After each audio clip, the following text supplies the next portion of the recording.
Hello learners, welcome to IFAS. Myself Anshu, your teaching aptitude educator as well as commerce educator. Learners, आज के session में basically हम लोग रफ्तार series है अपनी चल रही है। आप सभी लोग जानते हैं रफ्तार सीरीज़ को क्या है ना। इसके अंदर बच्चों बेसिकली हम लोग कोशिश करते हैं कि 10 मिनट के अंदर में अपने जो पेपर 1 के 10 यूनिट है ना, उनको हम लोग कवर करें। लेकिन बच्चों 10 में से जो 2 यूनिट हैं हमारे अब बेसिकली DI और कॉम्प्रीहेंशन, उनको 10 से 15 मिनट के बीच में डिस्कस करना जो है थोड़ा सा डिफ़िकल्ट हो जाता है। इसीलिए हम लोग जो रेस्ट अपने 8 यूनिट्स हैं उनसे रिलेटेड जो एक्सपेक्टेड हो सकते हैं, इंपॉर्टेंट हो सकते हैं, कॉन्सेप्चुअल हो सकते हैं, उन 10 क्वेश्चंस को हम लोग जो है वो कवर करते हैं। तो चलिए सेशन को बच्चों स्टार्ट करते हैं। तो बच्चों सबसे पहले अपना क्वेश्चन है नंबर 1 जो है वो अपना क्वेश्चन क्या पूछ रहा है, बेसिकली टाइप्स ऑफ लर्निंग के बारे में पूछा गया है। Factual learning, associative learning, conceptual learning और प्रोसीजरल लर्निंग, है ना। इस तरीके का क्वेश्चन बच्चों आप लोग देखोगे तो एग्जाम के अंदर में काफ़ी ज़्यादा जो है वो पूछा जाता है। और ये भी बच्चों अपना PYQ है, प्रीवियस ईयर में पूछा गया था। तो फैक्चुअल लर्निंग फैक्ट्स के बारे में होता है। एसोसिएटिव लर्निंग किसी चीज़ को जब हम एसोसिएट कर रहे होते हैं। कॉन्सेप्चुअल है अपना, और प्रोसीजरल यानी कोई प्रोसेस बच्चों पूरा कर रहा है ना। आप लोग बच्चों वीडियो को पॉज कीजिएगा और आप लोग आंसर कीजिएगा। देखो बच्चों इसका करेक्ट आंसर जो है वो हो जाएगा ऑप्शन नंबर 1, ठीक है। अब किस तरीके से हम लोग इसको सॉल्व कर सकते थे, क्या अप्रोच अपना हो सकता था जल्दी से जल्दी सॉल्व करने का। देखो फैक्चुअल लर्निंग की अगर हम बात कर ले तो बच्चों इसके अंदर में होता है the learning is used to develop personality and thinking coherently, ठीक है। कि हम लोग अच्छे तरीके से थिंक कर रहे हैं, पर्सनैलिटी जो डेवलप हो रहा है, हमें फैक्ट लर्निंग है, ठीक है। इसका बच्चों ये हो जाता। और उसी तरीके से ना अगर हम इसको एक वर्ड में अगर हम इसको डिफाइन करें, जल्दी से अगर इसको सॉल्व करना है तो हम लोग क्या कर सकते हैं। देखो यहाँ पे प्रोसीजरल लर्निंग का मतलब होता है कोई प्रोसेस फॉलो करने की बात हो रही है। और यहाँ पे देखो बच्चों अगर हम इसको देखेंगे, समझेंगे अच्छे से, the learning is used to organise sequence और activities to achieve a goal. तो ये बच्चों यहाँ से हो जाता है, यानी डी का फर्स्ट नंबर हम लोग लगाते हैं और अपना करेक्ट आंसर आ जाता। और डी का देखो एक मिनट बच्चों, हाँ डी का सॉरी थर्ड नंबर हम लोग लगाते हैं और अपना आंसर आ जाता है ना। तो देखो डी का सिर्फ इसी के अंदर दिया हुआ है और इसी से अपना आंसर जो है बच्चों आ जाता। और अगर हम एसोसिएटिव लर्निंग की बच्चों बात कर लो तो इसमें किसी भी चीज़ को ना जोड़ने की, एसोसिएट करने की बात जो है वो की जा रही है। देखो क्या है, this learning is used to connect, associate और कनेक्ट, तो यहाँ से हम लोग मैच कर सकते थे। और लास्ट बच्चों अपना कॉन्सेप्चुअल लर्निंग क्या होता है, लॉजिकल लर्निंग जो है वो होता है, इन्फॉर्मेशन इन लॉजिकल स्ट्रक्चर, ठीक है। कॉन्सेप्चुअल पूरा कॉन्सेप्ट हमने पूरा प्रोसेस फॉलो जो है वो किया है, अच्छे तरीके से समझ गए। नेक्स्ट क्वेश्चन की तरफ हम लोग आगे चलते हैं बच्चों। नेक्स्ट क्वेश्चन है अपना, a teacher in a particular college assign percentile rank, ठीक है, to indicate his or her students perform in the unit test. Teacher ने क्या किया, बेसिकली कॉलेज के अंदर में परसेंटाइल रैंक में बच्चों को दिया है यूनिट टेस्ट के अंदर में, ठीक है। What is the type of assessment procedure will be called. इस तरीके के असेसमेंट प्रोसीजर को क्या कहते हैं। देखो हिंदी वाले बच्चों आप लोगों के लिए, किसी विशेष कॉलेज में एक शिक्षक आयोजित यूनिट परीक्षाओं में अपने छात्रों को प्रदर्शन को इंगित करने के लिए, है ना, प्रतिशत रैंक प्रदर्शन जो है वो प्रदान करता है, किस प्रकार के मूल्यांकन प्रक्रिया कहा जाएगा, क्या कहेंगे हम लोग बेसिकली। तो जब बच्चों कभी भी याद रखना आप लोग की परसेंटाइल मिले ना, तो वो बच्चों हमारा नॉर्म रेफरेंस जो है वो होता है। नॉर्म रेफरेंस टेस्ट के अंदर में हम लोग क्या कर रहे होते हैं, अपने बच्चों को एक दूसरे के साथ कंपेयर कर रहे होते हैं। इसके अंदर बच्चों मान लो 96 परसेंटाइल, 97 परसेंटाइल आया, इतना मतलब कि 96 रैंक पर हैं आप, है ना। इतने बच्चे आपसे पीछे, 96% बच्चों आपसे बच्चे जो हैं वो पीछे हैं। वहीं अगर हम फॉर्मेटिव बच्चों बात कर लें तो साल भर अपना चलते रहता है ना, इम्प्रूवमेंट वगैरह होते रहता है। सबमेटिव की बात करें तो जजमेंट बेस्ड होता है, ईयर के एंड में होता है। क्राइटेरिया रेफरेंस बच्चों हम लोग इसके अंदर में ना हमारा किसी सब्जेक्ट में हम लोग देखते हैं स्पेसिफिक है कि नहीं। मान लो 100 में से 95% मेरा आया, यानी मेरी प्रोफिशिएंसी टेस्ट जो है वो की जाती है। इसके अंदर में किसी चीज़ को मैंने कितने अच्छे से लर्न किया, कितना एफिशिएंट हूँ, ये बच्चों चेक करते हैं, ठीक है। चलो नेक्स्ट क्वेश्चन है बच्चों अपना, इसका करेक्ट आंसर हो जाएगा नॉर्म रेफरेंस टेस्ट। यूजीसी के एग्जाम में ही बच्चों जब एक से ज़्यादा शिफ्ट में अगर एग्जाम होता है तो परसेंटाइल में जो है वो मार्क्स फिर दिया जाता है। नेक्स्ट क्वेश्चन की तरफ हम लोग आगे बढ़ते हैं और नेक्स्ट क्वेश्चन है, which type of research focus on exploring meaning and experiences. कौन से रिसर्च के अंदर में बच्चों हम लोग एक्सपीरियंस करते हैं, एक्सप्लोर करते हैं, मीनिंग समझते हैं किसी भी चीज़ का, है ना, उसको एक्सप्लोर करते हैं और एक्सपीरियंस जो है वो गेन करते हैं। Quantitative research, qualitative research, experimental research और डिस्क्रिप्टिव रिसर्च, है ना। तो बच्चों इसका करेक्ट आंसर जो है वो होगा अपना क्वालिटेटिव रिसर्च। जब बेसिकली हमें, जब बच्चों कुछ नहीं पता, रिसर्च हमने अभी स्टार्ट किया है, मुझे रिसर्च के बारे में, मेरा जो टॉपिक था उसके बारे में कुछ नहीं पता है, मुझे एक्सप्लोर करना है अभी, तो उस समय हम लोग जो एक्सप्लोरेटरी रिसर्च भी करते हैं, और ये सब बच्चों अपना क्या होता है, क्वालिटेटिव रिसर्च का पार्ट जो है वो बन जाता है। क्वांटिटेटिव रिसर्च क्या होता है, जिसके अंदर बच्चों नंबर्स वगैरह, क्वांट नंबर्स वगैरह यूज़ किए जाते हैं, है ना। क्वालिटेटिव बेसिकली अपना जो है वो एक्सप्लोर वगैरह करने के लिए हम लोग करते हैं। एक्सपेरिमेंटल रिसर्च, एक्सपेरिमेंट कर रहे हैं, पर्टिकुलरली अपना जो एक एनवायरनमेंट होता है, इंडिपेंडेंट वेरिएबल है, डिपेंडेंट वेरिएबल है, उसके अंदर में हम लोग एक्सपेरिमेंट कर रहे हैं।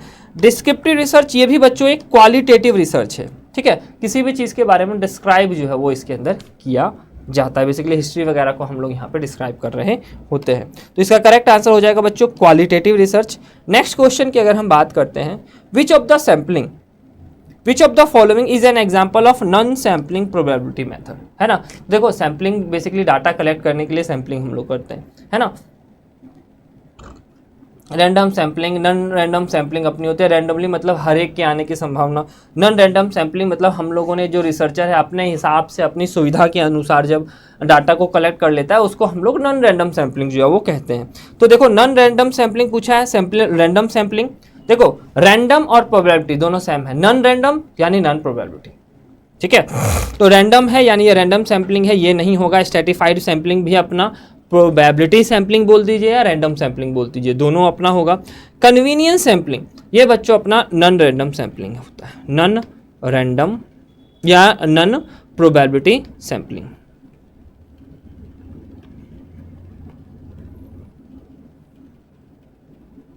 ठीक है। और क्लस्टर सैम्पलिंग, तो बच्चों मेन मेरा तो ये अपना नॉन प्रोबेबिलिटी सैम्पलिंग है, ये बच्चों क्लस्टर सैम्पलिंग अपना रैंडम सैम्पलिंग होता है।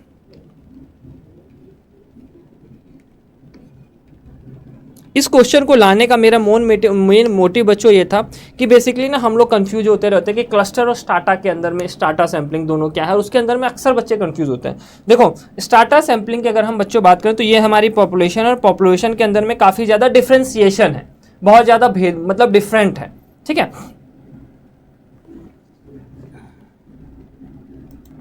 वहाँ से अगर मैं सैंपल उठाऊंगा तो अच्छी से सैंपल कलेक्ट नहीं कर सकता, इसीलिए मैं क्या मैंने स्टाटा बना दिया, लाल बच्चों का एक स्टाटा बना दिया, सपोज दैट लाल गर्ल है और ब्लू वाले हमारे जो है वो बॉय हैं, और इनमें से हम जब चूज़ करते हैं तो ये बच्चों अपना स्टाटा बना और यहाँ से हमने रैंडम सैम्पलिंग जो है वो कर ली। तो स्टाटा के अंदर में बच्चों क्या होता है, होमोजीनिटी होता है इंटरनल तौर पर, आप लोग याद रखिएगा। अब हम क्लस्टर सैम्पलिंग की बात करें तो कॉस्ट कटिंग करने के लिए, डाटा हमारा खूब बड़ा है, पॉपुलेशन खूब सारा है, सैंपल खूब बड़ा है, उसको नैरो डाउन करने के लिए हम लोग क्लस्टर सैम्पलिंग जो है कर लेते हैं, यानी छोटे छोटे ग्रुप में बांट देते हैं, बस सिंपल सा है, इतना याद रखिएगा। नेक्स्ट क्वेश्चन बच्चों हमारा हायर एजुकेशन रिलेटेड सा है, 1 मिनट में साइड हो जाता हूँ जिससे कि आपको क्वेश्चन अच्छे से नजर आ जाए। क्वेश्चन अपना क्या है, राष्ट्रीय उच्च शिक्षा अभियान, global initiatives for academic network, उच्चतर अभियान योजना and scheme for transdisciplinary research for India's developing economy. तो बच्चों इसको, ये जो हमारे इनिशिएटिव्स हैं, और अपने एग्जाम में ना बच्चों इनिशिएटिव्स आते हैं, इसको मैच करना है इसके डिस्क्रिप्शन से। तो बच्चों इसको आप लोग बेसिकली देख लीजिएगा, इसके बारे में थोड़ा लर्न कर लीजिएगा। इसका करेक्ट आंसर जो है होगा राष्ट्रीय उच्चतर शिक्षा अभियान जो है बच्चों अपना हायर एजुकेशन में एक्सेस, इक्विटी और इक्वालिटी लाने के लिए लाया गया था, ठीक है, स्टेट्स वगैरह को फंडिंग करने के लिए। नेक्स्ट अगर हम बात करें ग्लोबल इनिशिएटिव्स एकेडमिक नेटवर्क की अगर हम बच्चों बात करें तो इसका हो जाएगा invite international faculties to give short term programme to the Indian students, ये याद रखिएगा बच्चों, ठीक है। इंडियन स्टूडेंट्स को शॉर्ट टर्म प्रोग्राम्स वगैरह के लिए लाया गया था। नेक्स्ट अगर हम बच्चों बात कर लें तो उच्चतर शिक्षा अभियान हमारा basically promote innovation research of higher order that directly impact the need of industry के साथ लिंक कर लेंगे। R&D अपना होगा, हायर एजुकेशन में स्किल्स डेवलपमेंट कोर्सेज कराओ, इंडस्ट्रीज जो है वो मैच कर मिल जाती थी इसके साथ, और मतलब इस तरीके से स्टडी करवाया जाता था कि बच्चे जो है ना इंडस्ट्री में फिर सीधा काम कर सकते थे, ऐसा समझ लीजिए आप लोग, ठीक है, एक योजना के तहत। नेक्स्ट अगर हम बात करें जो डी नंबर है बच्चों, इसका थर्ड हो जाएगा promote research in frontier area of knowledge, ठीक है, रिसर्च से रिसर्च मैच करते से। नेक्स्ट क्वेश्चन है बच्चों, क्वेश्चन नंबर 6 है अपना लॉजिकल रीजनिंग का क्वेश्चन है। देखो अक्सर हम लोगों ने इसको पढ़ा है, क्या है basically that the fat cent must be eating. देखो एक आर्ग्यूमेंट है, अपना आर्ग्यूमेंट कहता है कि जो हमारा मोटा संत है वो ईटिंग सीक्रेटली, ठीक है, at night although he does not eat during the day, claim not to eat at all is based on which of the following means of knowledge as per the classical Indian logic. तो basically हमारे जो साधु है वो दिन में नहीं खाता है फिर भी वो मोटा है, इसका मतलब रात में खाता होगा। तो ये किस तरीके का एग्जाम्पल है ना, कौन से हमारे किससे हम मतलब इंडियन क्लासिकल नॉलेज के तहत कौन से सोर्स से हमें नॉलेज जो है वो मिलती है। तो बच्चों इसका करेक्ट आंसर जो होगा वो पोस्टुलेशन होगा, अर्थपत्ति होगा। हम लोग बेसिकली इसमें अर्थपट्टी अर्थ निकालते हैं एक तरीके से कि दिन में नहीं खा रहा तो वो मोटा हो रहा है, तो बच्चों रात में वो खा करके मोटा होता होगा। और अगर हम बात कर लें वर्बल टेस्टोनॉमी को, तो बच्चों इसके अंदर में शब्दों से, बड़े महान किताबों से या बड़े महान किसी लोगों ने बोला है उनके शब्दों से सीखते हैं। यहाँ पे कंपैरिजन हम लोग कंपेयर करके सीखते हैं, है ना। यहाँ पे अनुपलब्धि किसी चीज़ के ना होने पर जो हमें नॉलेज मिलता है वो बच्चों अनुपलब्धि के अंदर में आता है, ठीक है। तो पोस्टुलेशन अर्थपत्ति जो है वो इसका करेक्ट आंसर होगा। अब ये देखो मैथ है, अक्सर बच्चे जो है मैथ से डर जाते हैं कि सर मैथ नहीं बनता क्या होगा, और सबसे इजी बच्चों इसको बनाने का तरीका है। देखो क्वेश्चन क्या है, two numbers are in a ratio of 2:5 if 16 added to both of the numbers. दोनों नंबर में 16 ऐड कर दिया गया और रेशियो निकल के आया 1:2। तो टोटल इसका करेक्ट आंसर क्या होगा। सिंपल सा बच्चों, आपको क्या करना है 2x, ठीक है, और 5x ऐसे लिख दिया, प्लस में 16 ऐड करने बोला हमने, प्लस में 16 ऐड कर दिया, हमारा रेशियो निकल के आया 1:2। आपको इसको क्या करना है बच्चों, क्रॉस मल्टीप्लाई कर देना है। क्रॉस मल्टीप्लाई इसको इससे और इसको इससे, अगर हम इसको करेंगे तो 2 4x प्लस में 32 इक्वल टू 5x प्लस में 16। अब इस 4x को उधर पहुंचा देते हैं हम लोग, ठीक है। तो 5x माइनस में 4x इक्वल टू, ठीक है, मान लो उधर पहुंचा दिया हम लोगों ने, यहाँ पे हो जाएगा 32 माइनस में 16। इसको बच्चों सॉल्व करोगे तो यहाँ से हो जाएगा x इक्वल टू अपना आ जाएगा 16। x का वैल्यू अपना जो है बच्चों 16 आ गया, तो इस वैल्यू में हम पुट कर देंगे 2 × 16 इक्वल टू 32 और 5 × 16 इक्वल टू 80। तो इसका करेक्ट आंसर जो है बच्चों ये हो जाएगा, ऑप्शन नंबर डी जो है वो इसका करेक्ट आंसर होगा, ठीक है। नेक्स्ट क्वेश्चन की तरफ हम लोग आगे बढ़ते हैं। और देखो ईमेल से रिलेटेड अपने एग्जाम में क्वेश्चन जो है पूछ लिया जाता है कि ईमेल वगैरह क्या है। देखो पीछे वाले को ना एक बार थोड़ा सा और समझ लो, देखो लास्ट में फटाफट एक बार और हम लोग क्लियर कर लेते हैं। देखो सिंपल सा ऐसा इक्वेशन हमने बना दिया, x को दोनों को एक साथ ला करके दोनों को माइनस जो करना था कर दिया, और ये डिजिट्स को हमने एक जगह पर ले जा करके माइनस कर दिया। आप इसको आगे पीछे कीजिएगा तो माइनस में आएगा, तो भी इसको सॉल्व कर सकते हैं, कोई दिक्कत नहीं है, ठीक है। तो अपने एग्जाम में क्वेश्चन आता है ईमेल एड्रेस से रिलेटेड कि CC BCC क्या होता है, ब्लाइंड कार्बन कॉपी। तो बेसिकली बच्चों क्वेश्चन पूछा गया कि राम ने मैसेज भेज दिया, CC में रख दिया राज को, रवि को, और BCC में स्वामी test.com को और राम test.com को रख दिया, और पूछा गया कि बताओ, है ना, कौन किसको देख सकता है। तो देखो बेसिकली, तो देखो हमसे क्या पूछा गया, given the following email field which of the email address will be Swami able to see। स्वामी कौन से मैसेज को देख सकता है। तो बच्चों इसका करेक्ट आंसर जो है ऑप्शन नंबर 3 जो है होगा। ये स्वामी जो है ना बच्चों, राज को भी देख सकता है, राम को भी देख सकता है, यानी ब्लाइंड कार्बन कॉपी सबको देख सकता है एक्सेप्ट BCC में जिसको डाला गया, मतलब वो सिर्फ राम को नहीं देख सकता, बाकी सबको जो है वो देख सकता है, ठीक है। ये आप लोगों को याद रखना है। नेक्स्ट, और अगर हम बच्चों बात करें, और जो बच्चों ये है अपना CC है, कार्बन कॉपी जिसको भेजा गया वो BCC को नहीं देख सकता है, इसको भी आपको याद रखना है। देखो नेक्स्ट अपना क्वेश्चन है, देखो बेसिकली पूछा गया in the first commitment period of Kyoto protocol how many green house gases were covered for reducing there emission. तो कितने गैसेस को कवर्ड किया गया था उनके एमिशन को कम करने के लिए क्योटो प्रोटोकॉल के बच्चों फर्स्ट कमिटमेंट में, है ना।